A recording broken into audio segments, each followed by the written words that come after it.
Menurut WHO, kesehatan lingkungan adalah keseimbangan ekologi antara manusia dan lingkungan untuk menjamin kesehatan. Lingkungan yang tercemar dan tidak sehat dapat menyebabkan berbagai masalah kesehatan, seperti penyakit pernapasan, menular, gangguan pencernaan, hingga kematian. Definisi risiko menurut Kamus Besar Bahasa Indonesia adalah akibat yang kurang menyenangkan, di mana merugikan dan membahayakan dari suatu perbuatan atau tindakan. Menurut Hanafi 2006, risiko merupakan besarnya penyimpangan antara tingkat pengembalian yang diharapkan dengan tingkat pengembalian aktual. Menurut M.J. Panghan dan Curtis M. Elliot 1978, risiko didefinisikan sebagai 1. Kans kerugian, 2. Kemungkinan kerugian, 3. Ketidakpastian, 4. Penyimpangan kenyataan dari hasil yang diharapkan, dan yang kelima, probabilitas bahwa suatu hasil berbeda dari yang diharapkan. Selanjutnya kita masuk ke analisis risiko kesehatan lingkungan. Menurut Purnawati 2021 yang mengutip WHO 2010, analisis risiko merupakan suatu proses yang merupakan gabungan dari 3 komponen, yaitu yang pertama penilaian risiko, yang kedua manajemen risiko, dan yang ketiga komunikasi risiko.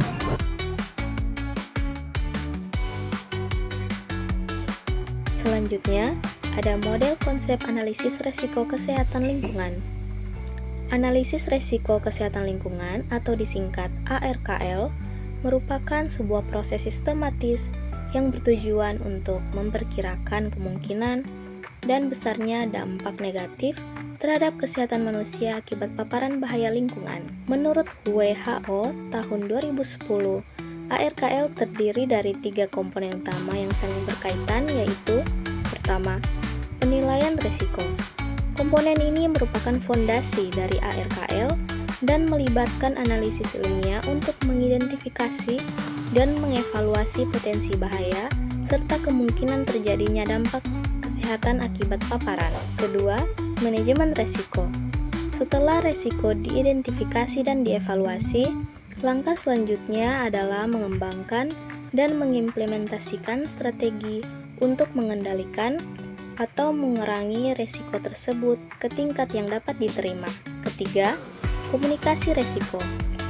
Komponen ini merupakan proses 2 arah untuk bertukar informasi dan opini mengenai risiko dan manajemen risiko antara berbagai pihak yang berkepentingan, termasuk ilmuwan, pengambil keputusan, masyarakat, dan kelompok-kelompok lain yang relevan.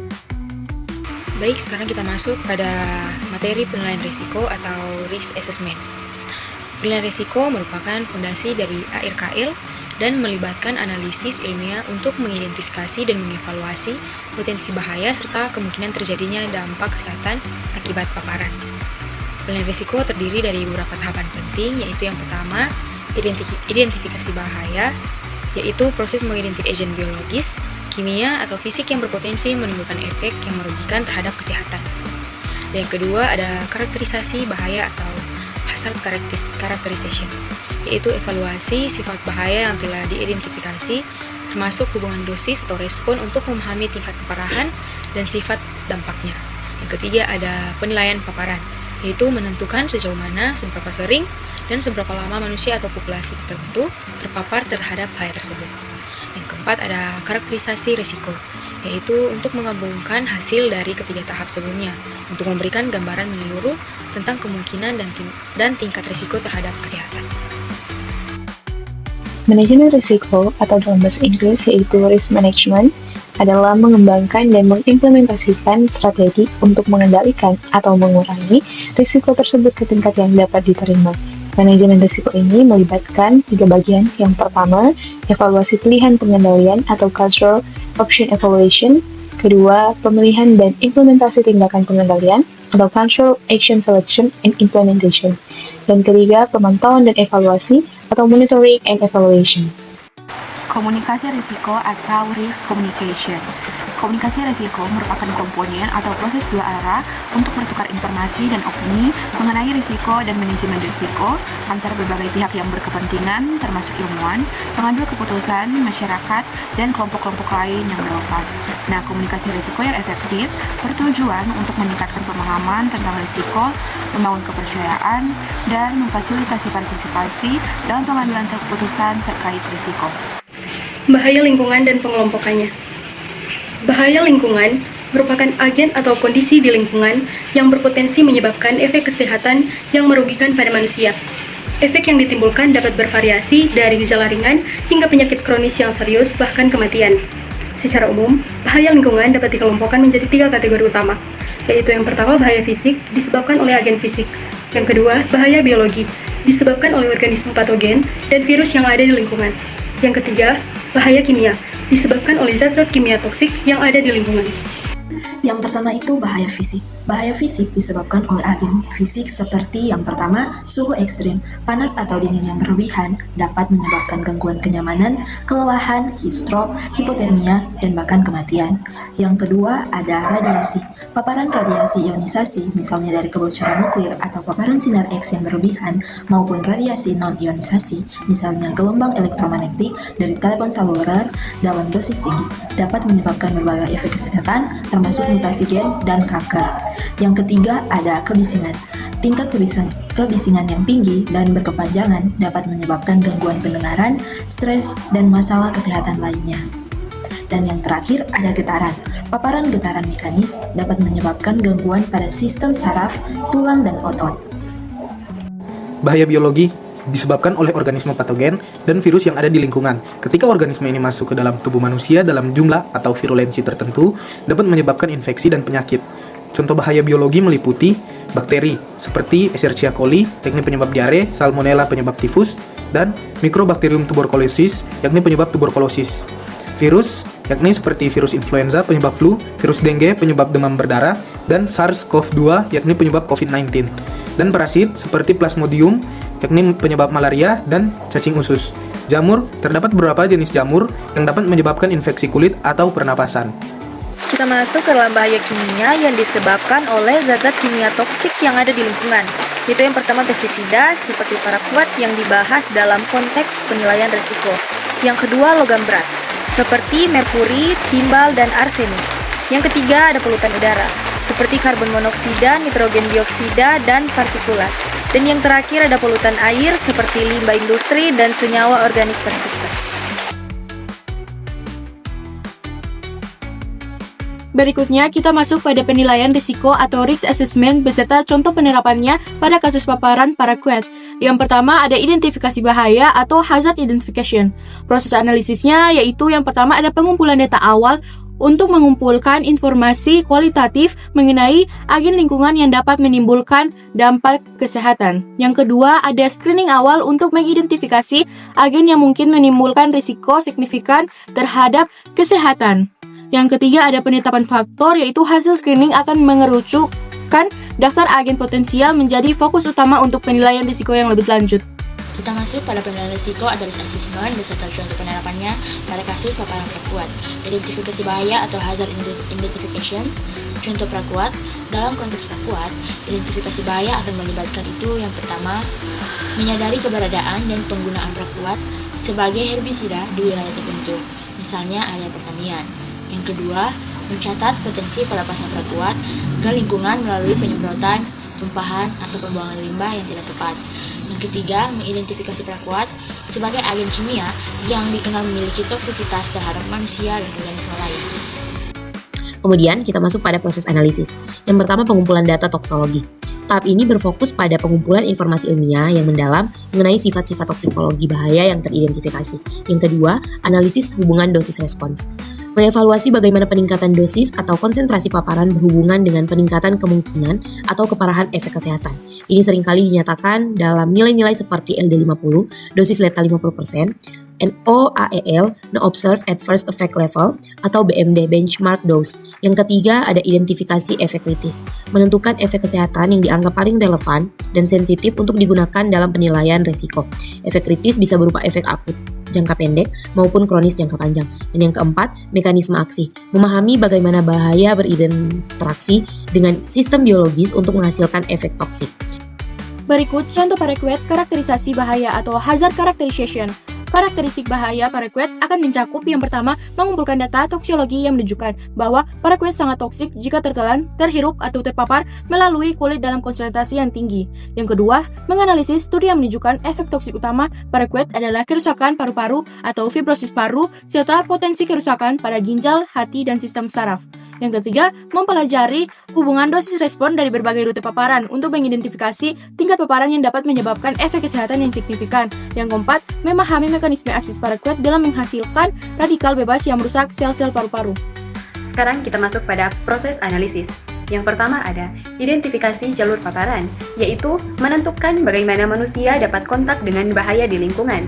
Yang kedua, pengukuran dan pemodelan kontraksi, yaitu mengukur atau memperkirakan tingkat keberadaan bahaya di berbagai media lingkungan, misalnya udara, air, tanah, dan makanan.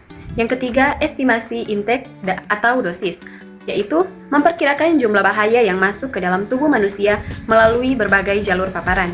Yang keempat ada identifikasi populasi yang terpapar, yaitu menentukan kelompok populasi yang mungkin terpapar, termasuk karakteristik demografi, yaitu usia dan jenis kelamin. Ada juga aktivitas, yaitu pekerjaan dan kebiasaan. Dan yang terakhir, lokasi geografi yang relevan. Dan yang kelima ada analisis ketidakpastian paparan, yaitu mengidentifikasi sumber-sumber ketidakpastian dalam penilaian paparan, misalnya variabilitas dalam kontraksi lingkungan, perbedaan perilaku individu, dan mengevaluasi dampak terhadap perkiraan paparan. Selanjutnya, yaitu contoh paraquat. Penilaian paparan paraquat akan melibatkan yaitu pertama, mengidentifikasi jalur paparan potensial, kedua, melakukan pengukuran konsentrasi paraquat di udara sekitar area penyemprotan, dalam sumber air di dekat lahan pertanian, dan pada sampel tanah atau hasil panen. Ketiga, memperkirakan dosis paraquat yang mungkin diterima oleh petani yang melakukan penyemprotan, penduduk yang tinggal di dekat lahan pertanian, atau konsumen produk pertanian yang mungkin mengandung residu. Keempat, mempertimbangkan karakteristik populasi yang beresiko tinggi, seperti pekerja pertanian, anak-anak yang mungkin bermain di area yang terpapar, dan individu yang mengonsumsi air atau makanan dari sumber yang berpotensi terkontaminasi. Karakterisasi risiko, langkah-langkah pertama yaitu yang pertama integrasi data, yaitu menggabungkan data bahaya dan paparan untuk memperkirakan risiko. Yang kedua, perhitungan risiko, yaitu menggunakan metode kuantitatif jika tersedia. Yang ketiga, deskripsi kualitatif, yaitu jika data terbatas, risiko digambarkan secara kualitatif. Yang keempat, analisis ketidakpastian, yaitu mengevaluasi ketidakpastian dari data dan pengaruhnya. Yang kelima, evaluasi signifikasi, yaitu menilai apakah risiko signifikan dan perlu ditindaklanjuti. Dan yang terakhir, komunikasi risiko, yaitu menyampaikan hasil secara jelas kepada pemangku kepentingan. Selanjutnya, contoh paraquat, yaitu yang pertama dibandingkan dosis paparan dengan nilai acuan. Yang kedua, hitung margin of exposure untuk sebagai skenario. Yang ketiga, jelaskan risiko secara kualitatif jika data terbatas, misalnya iritasi kulit. Yang keempat, analisis ketidakpastian terkait praktik konsumsi dan sensitivitas individu. Yang kelima, identifikasi tingkat risiko dan kelompok paling rentan. Yang keenam, komunikasikan hasil ke petani, masyarakat, dan pemerintah. Penilaian risiko atau risk assessment beserta contoh penerapannya pada kasus paparan paraquat.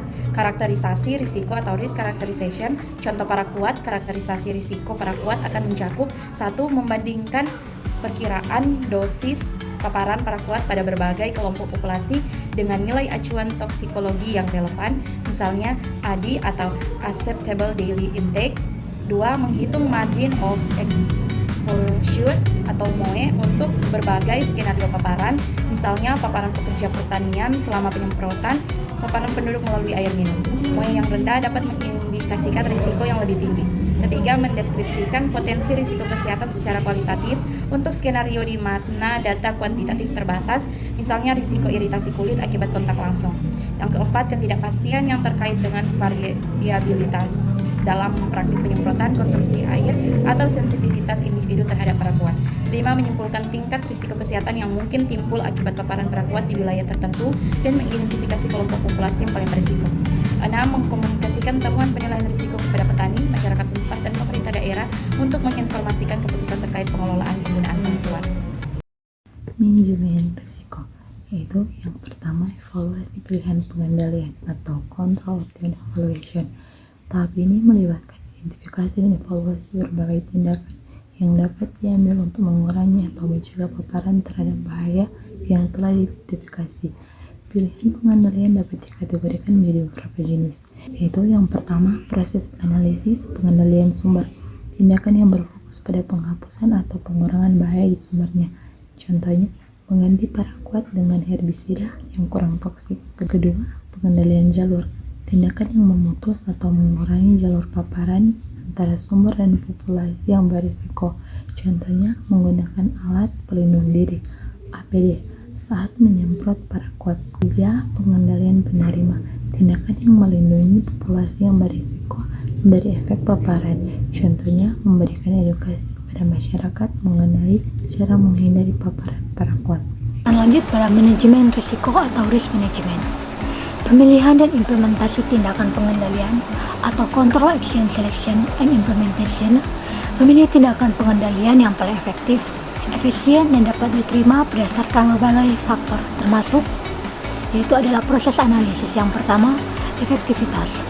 Seberapa baik tindakan tersebut dalam mengurangi risiko. Lalu yang kedua ada biaya implementasi dan pemeliharaan tindakan. Lalu yang ketiga ada kelayakan, kemudahan implementasi dan penerimaan oleh pemangku kepentingan. Lalu selanjutnya ada keberlanjutan, yaitu dampak jangka panjang tindakan terhadap lingkungan dan masyarakat. Lalu selanjutnya ada aspek hukum dan regulasi, memastikan tindakan sesuai dengan peraturan yang berlaku. Selanjutnya, proses analisis. Yang pertama, pemantauan lingkungan, mengukur konsentrasi bahaya misalnya paraquat di berbagai media lingkungan seperti air, udara, tanah untuk memastikan bahwa tindakan pengendalian efektif dalam mengurangi paparan. Yang kedua, pemantauan kesehatan, memantau kesehatan populasi yang beresiko untuk mendeteksi potensi efek kesehatan akibat paparan. Yang ketiga, evaluasi efektivitas, menganalisis data pemantauan untuk menilai apakah tindakan pengendalian mencapai tujuan yang ditetapkan. Yang keempat, penyesuaian, melakukan penyesuaian terhadap tindakan pengendalian jika diperlukan berdasarkan hasil pemantauan dan evaluasi. Berikutnya kita masuk pada contoh paraquat. Dalam konteks paraquat, manajemen risiko dapat mencakup yang pertama itu evaluasi pilihan pengendalian. Yang pertama ada pengendalian sumber, yaitu menganjurkan penggunaan herbisida alternatif yang kurang berbahaya dan menerapkan praktik pertanian yang mengurangi kebutuhan herbisida. Yang kedua ada pengendalian jalur, mewajibkan penggunaan APD seperti masker, sarung tangan, pakaian pelindung bagi pekerja yang menangani paraquat, dan juga membatasi area penyemprotan dan memberikan zona penyangga antara area penyemprotan dan pemukiman. Mengatur waktu penyemprotan untuk menghindari kondisi cuaca yang dapat meningkatkan penyebaran paraquat, misalnya angin kencang. Yang ketiga ada pengendalian penerima, memberikan pelatihan kepada petani mengenai cara penggunaan paraquat yang aman, serta menginformasikan kepada masyarakat mengenai potensi bahaya paraquat dan cara menghindarinya. Selanjutnya, contoh paraquat. Dalam konteks paraquat, manajemen risiko dapat mencakup evaluasi pilihan pengendalian. Yang pertama, pengendalian sumber, menganjurkan penggunaan herbisida alternatif yang kurang berbahaya, menerapkan praktek pertanian yang mengurangi kebutuhan herbisida. Yang kedua, pengendalian jalur, mewajibkan penggunaan APD seperti masker, sarung tangan, pakaian pelindung bagi pekerja yang menangani paraquat, membatasi area penyemprotan dan memberikan zona penyangga antara area penyemprotan dan pemukiman, mengatur waktu penyemprotan untuk menghindari kondisi cuaca yang dapat meningkatkan penyebaran paraquat, misalnya angin kencang. Dan yang terakhir, pengendalian penerima, memberikan pelatihan kepada petani mengenai cara penggunaan paraquat yang aman, dan menginformasikan kepada masyarakat mengenai potensi bahaya paraquat dan cara untuk menghindarinya. Baiklah, saat ini saya akan menjelaskan tentang contoh paraquat. Nah, dalam konteks paraquat, manajemen risiko dapat mencakup pemantauan dan evaluasi. Pemantauan dan evaluasi tersebut dapat dilakukan pemerintah melalui pemantauan rutin terhadap konsentrasi paraquat di sumber air dan tanah di sekitar lahan pertanian. Yang kedua, petugas kesehatan dapat memantau kesehatan pekerja pertanian dan masyarakat di sekitar lahan pertanian untuk mendeteksi potensi efek kesehatan akibat paparan paraquat. Yang ketiga, hasil pemantauan dan evaluasi dapat digunakan untuk menyesuaikan peraturan dan praktik penggunaan paraquat jika diperlukan. Kita masuk pada proses komunikasi risiko, risk communication yang efektif, identifikasi pihak berkepentingan, stakeholders identification. Langkah pertama adalah mengidentifikasi semua pihak yang mungkin terpengaruh oleh risiko atau memiliki kepentingan dalam pengelolaan risiko tersebut. Dalam konteks studi ARKL, pihak-pihak ini bisa meliputi yang pertama masyarakat yang tinggal di sekitar area yang dikaji, yang kedua pemerintah daerah, seperti dinas kesehatan, dinas lingkungan hidup, dan lain-lain. Yang ketiga ada industri atau perusahaan yang beroperasi di wilayah tersebut. Yang keempat organisasi masyarakat sipil atau OMS yang fokus pada isu lingkungan dan kesehatan. Yang kelima ada akademisi dan peneliti. Dan yang terakhir ada media massa. 2. Penetapan tujuan komunikasi atau Communication Objective Setting. Tujuan komunikasi risiko harus jelas dan terukur. Beberapa contoh tujuan meliputi: pertama, meningkatkan pemahaman masyarakat tentang temuan studi ARKL atau analisis risiko kesehatan lingkungan. 2. Membangun kepercayaan terhadap proses analisis dan hasilnya. 3. Mengumpulkan umpan balik dari pihak berkepentingan mengenai implikasi risiko. 4. Mendorong partisipasi dalam pengambilan keputusan terkait mitigasi risiko. Terakhir, mengurangi kecemasan dan kesalahpahaman tentang risiko. 3. Pengembangan pesan atau message development. Pesan-pesan komunikasi harus dirancang agar mudah dipahami, akurat, relevan, dan disesuaikan dengan karakteristik masing-masing kelompok pihak berkepentingan. Beberapa pertimbangan dalam pengembangan pesan. Yang pertama, gunakan bahasa yang sederhana dan hindari jargon teknis yang berlebihan. 2. Sertakan data dan visualisasi yang jelas, misalnya grafik atau peta, untuk mengilustrasikan temuan kunci. 3. Tekankan implikasi risiko terhadap kesehatan dan lingkungan secara konkret. 4. Sampaikan informasi mengenai tindakan yang dapat diambil untuk mengurangi risiko. Terakhir, bersikap transparan mengenai ketidakpastian dan keterbatasan studi. Nah, sekarang kita masuk pada proses komunikasi risiko atau risk communication yang efektif. Pemilihan saluran komunikasi atau channel selection. Saluran komunikasi yang dipilih harus sesuai dengan preferensi dan jangkauan pihak berkepentingan. Beberapa contoh saluran komunikasi yang dapat digunakan seperti yang pertama, pertemuan tatap muka, misalnya forum diskusi publik, konsultasi dengan tokoh masyarakat, pertemuan dengan perwakilan industri. Yang kedua ada media cetak dan elektronik, seperti siaran pers, artikel di koran atau majalah, wawancara di radio atau televisi. Yang ketiga ada media sosial dan platform daring, seperti unggahan di media sosial, webinar, situs web khusus. Proses komunikasi risiko atau risk communication yang efektif. Yang kelima ada implementasi komunikasi atau communication implementation. Tahap ini melibatkan penyampaian pesan melalui saluran yang telah dipilih. Penting untuk memastikan bahwa penyampaian informasi dilakukan secara proaktif, konsisten, dan oleh narasumber yang kredibel. Yang keenam ada evaluasi dan umpan balik atau evaluation and feedback. Setelah komunikasi dilakukan, penting untuk mengevaluasi efektivitasnya dalam mencapai tujuan yang telah ditetapkan. Pengumpulan umpan balik dari pihak berkepentingan dapat dilakukan melalui survei, diskusi kelompok, atau analisis media. Umpan balik ini kemudian digunakan untuk memperbaiki strategi komunikasi di masa mendatang. Sekarang kita masuk ke materi pentingnya manajemen risiko kesehatan lingkungan. Yang pertama, perlindungan kesehatan masyarakat. Memastikan kesehatan dan keselamatan karyawan, konsumen dan masyarakat merupakan prioritas utama. Paparan bahan berbahaya atau kondisi kerja yang tidak aman yang tidak terkendali dapat menyebabkan penyakit, cedera, atau bahkan kematian. Yang kedua, keberlanjutan lingkungan. Melindungi lingkungan dari aktivitas industri yang berbahaya seperti polusi dan penipisan sumber daya sangat penting untuk menjaga kesehatan ekosistem. Yang ketiga, kepatuhan terhadap peraturan.